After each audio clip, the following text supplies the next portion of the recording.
हिमाचल के बाद आइए बात करते हैं प्रधानमंत्री के छत्तीसगढ़ दौरे की। छत्तीसगढ़ के सरगुजा में प्रधानमंत्री विजय संकल्प शंखनाद महारैली को संबोधित कर रहे थे। इस रैली में प्रधानमंत्री ने आतंकवाद पर बड़ा हमला किया।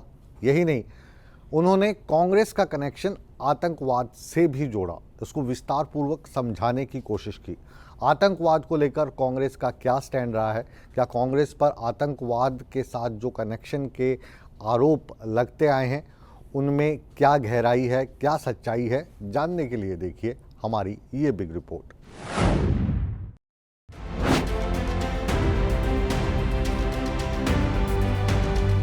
लोकसभा का रण फतह करने के लिए तमाम राजनीतिक दल एड़ी चोटी का जोर लगा रहे हैं। दूसरे चरण के चुनाव प्रचार का शोर बुधवार शाम को थम गया।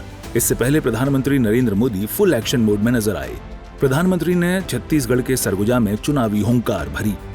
अंबिकापुर में विजय संकल्प शंखनाद महारैली को संबोधित करते हुए कांग्रेस पर करारा प्रहार किया और कहा कि कांग्रेस के इरादे नेक नहीं हैं। कांग्रेस संविधान बदलकर एससी, एसटी, ओबीसी का हक अपने वोट बैंक को देना चाहती है। भाई और बहनों, ये सिर्फ आपके आरक्षण को ही लूटना नहीं चाहते, उनके तो और बहुत कारनामे हैं।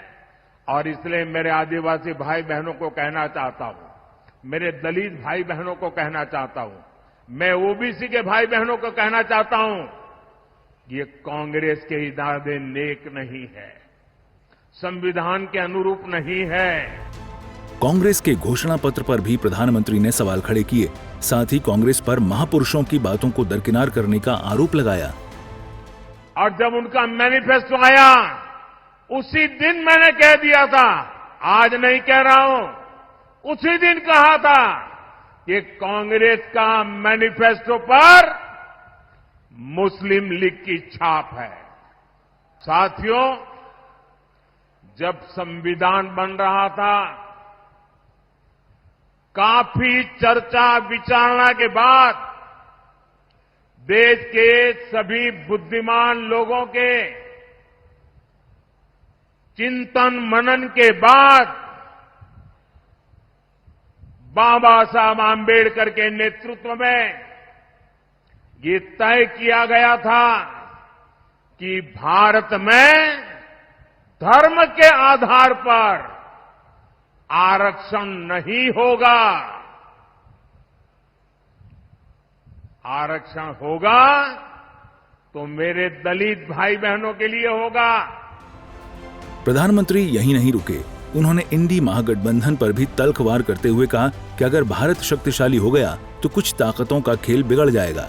जब मैं विकसित भारत कहता हूं तो कांग्रेस वालों का और दुनिया में बैठी कुछ ताकतों का माथा गर्म हो जाता है। अगर भारत शक्तिशाली हो गया तो कुछ ताकतों का खेल ही बिगड़ जाएगा। आज अगर भारत आत्मनिर्भर बन गया तो कुछ ताकतों की दुकान बंद हो जाएगी। इसलिए वो भारत में कांग्रेस और इंडी गठबंधन की कमजोर सरकार चाहते हैं।